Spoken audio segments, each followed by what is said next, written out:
Hi, Ben. So this is the rebuilt greenhouse. There's the nice front that Brian made for us. I cut down the vents so that they would fit and we could see over them. The vent at the top works by wind power. It's not anything. There's a little sink. I have everything hooked up except the drain. I'll get there. Asking people to wear masks. So we never moved that. So this used to be the fish house. So this is now 21 feet wide instead of 30 feet wide. That is rebuilt from the one that fell down. So one side was all just bent, but not really bad. So we just made it there. And this side, I found a place in Fitchburg that could bend what pieces we had. And it's a machine place. They do custom metal fabricating. So where is this joint? Right there it is. I wanted to show you where is it? There. I wanted to show you how we spliced it together, and then they bent this sharp angle in it. So that's what it looks like. It's pretty cool. We're going to have to support the long side with posts for the winter because it's too difficult to cover this with plastic because there's two different greenhouses here. So I'm not going to uncover it. I was, but I'm not going to uncover it. The fans are working on 220, the half fans.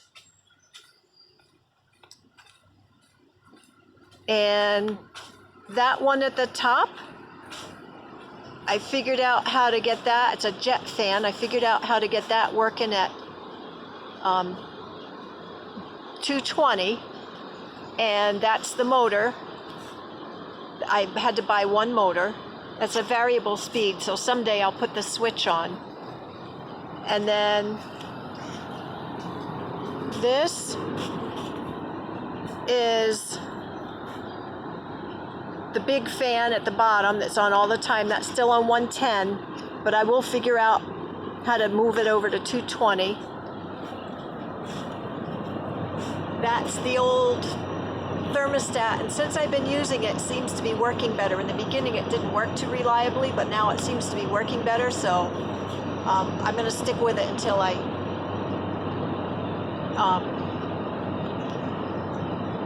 have to fix it. And I have not put I've got the switches that control the speed.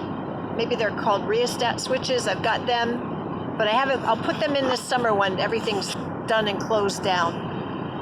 And this is the line where everything comes in.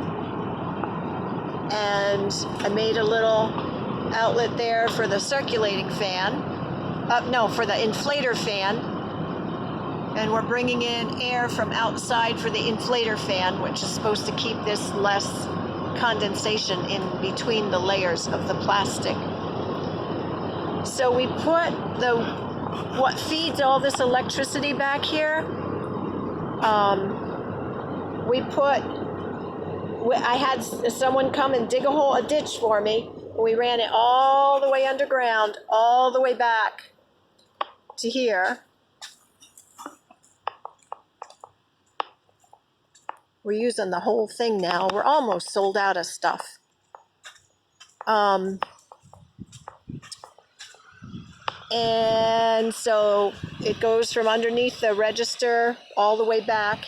And I also had him dig a ditch for this one line that feeds the circulating fan. And I had him dig a ditch for me So I don't have these hooked up yet, but it goes underground. So everything's underground, which works really good. And I'm going to get those 2 vents on automatic after we're closed. We're making do right now. And here, you're right, this is a pain in the butt to work on. But I did it. So I changed my shelf and put,